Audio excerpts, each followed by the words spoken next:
The word karma has been defined, understood, and used by all of us in different ways and in different contexts.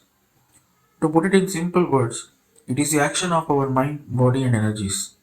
Our actions are based on thoughts, its manifestation into action, and the results or the consequences derived out of it. Our thoughts are based on the memories or vasanas which we carry from our past life, and the present circumstances where we live in basically it is exhibited. That is why we call karma anusare buddhi.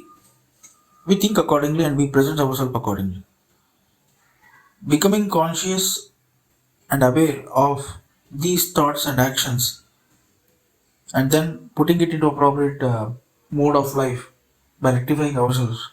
This can be done by through various processes like dhyana, yoga, prayers, and other ways, which they really help. Astrology or Jyotisha, what we say, it clearly provides the root cause analysis to understand the very basic as to why. Why are we suffering for whatever we are right now? Why are we enjoying the benefits for whatever we are right now? What is my past life karmas? How am I exhibiting this or how is it reacting in these present circumstances? What karma we are carrying and how to rectify it can be clearly understood if we apply a certain set of logics which is already provided in astrology.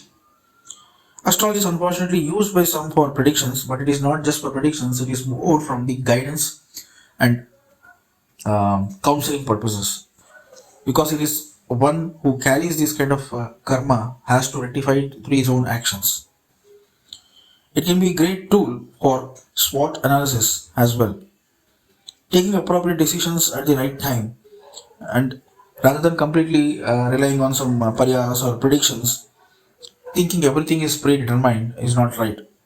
Of course, the conditions are already predestined, which is true. But as I said, the logic with which the astrology works in carrying this karma, how does it apply? See, quite often we think, why is she my wife? Why is he my father? Or why is he my son to my parents? And we think it is my karma to be with them. I mean, good or bad, whatever ways we think. But that is true, very much true. We are born in particular set of families. We are living in particular conditions based on our karmas, which we all accept. Even if you don't accept, when you, or even if you don't believe in astrology, if you understand the logic behind how the karmic registry works, how the stars carry this karma through the planets it is exhibited or administered. If you watch this series clearly, and if you are born in any of these nakshatras and then relate it to your family bloodline history, then you can clearly understand how beautifully it works. Hello everyone, welcome to the series of DNA Karmic Registry and Connectivity of Nakshatras and Grahas.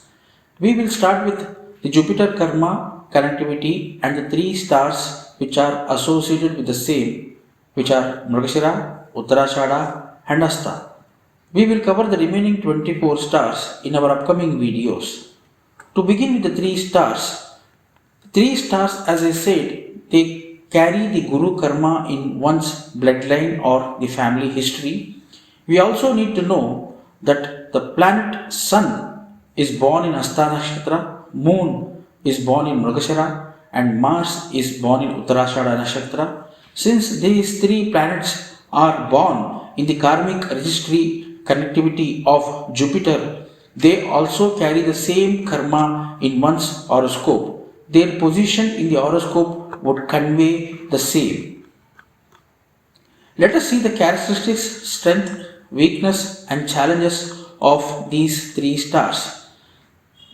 The strong points of these stars are basically the native is very good at education, they are very intelligent, they become good teachers and professors, they are very good at education related profession, they become very good gurus, pandits, and priests, they become very good business consultants, they are good lawyers, judges, and all the legal profession related issues. They are very good at finance and banking related professions. They are very good at becoming CAs and CMAs and all the finance related professions. They are very good goldsmiths and gold related professions. To understand the weakness and challenges of these stars, they are school dropouts, they have some delay in completion of education, They have breakups and gaps in education, they have loss of children or they have no children, basically putra dosha or putra shokam. They have frequent abortions or delay in the childbirth. Let us connect the same karma connectivity with some real time stories, in short, of the personalities who are born in these nakshatras. So, to begin with, we all know about Dronacharya. He was born in Mrigasira Nakshatra. He was the greatest gurus of both the Kauravas and Pandavas. He lost his son Abhimanyu in the battlefield of Kurukshetra. Dasharatha, he was one of the greatest king of Ishwakukula. He craved a lot and had to perform rituals and yagnas like the Putra Kamishti Yaga for the birth of his children, Lord Rama, Lakshmana, Bharata, and Shatrugna. He had to suffer the grief and repentance for sending his son into exile for 14 years and eventually had to die with that pain. Indira Gandhi, she was one of the greatest prime ministers of her times. Her family background was of great lawyers. She herself was a college dropout. She lost her son Sanjay Gandhi in a tragic air mishap. We can take similar examples of Abraham Lincoln and also George Washington. They are all born in Uttarashada nakshatras. The above stories show how the Guru Karma registry works both positively and negatively, signifying the strengths and challenges in one's life. Now, the question arises with some of us that I am not born in these three stars as mentioned here, or I may be a doctor or an actor or something else unrelated to the professions which are mentioned here, but they may still have the symptoms, that is, the strengths, the challenges with regard to what is mentioned on the Guru Karma registry. This is because we generally refer or identify ourselves with the moon constellation star as our birth star.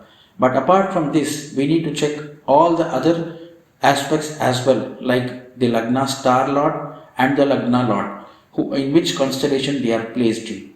If any of them are in this three-star constellation, that is Mrigasira, Hasta or Uttarashada, which we are discussing, and if the Lagna or Lagna Lord is associated with the Sun, Moon or Mars, because as we referred in the earlier that these planets are born in these nakshatras carrying the Guru Karmic registry basically. So the intensity of this Karmic registry can be analyzed based on not just the moon constellation star, but the Lagna star lord and also the ascendant, which is the Lagna lord, along with the Lagna associated with Sun, Moon and Mars in one's horoscope.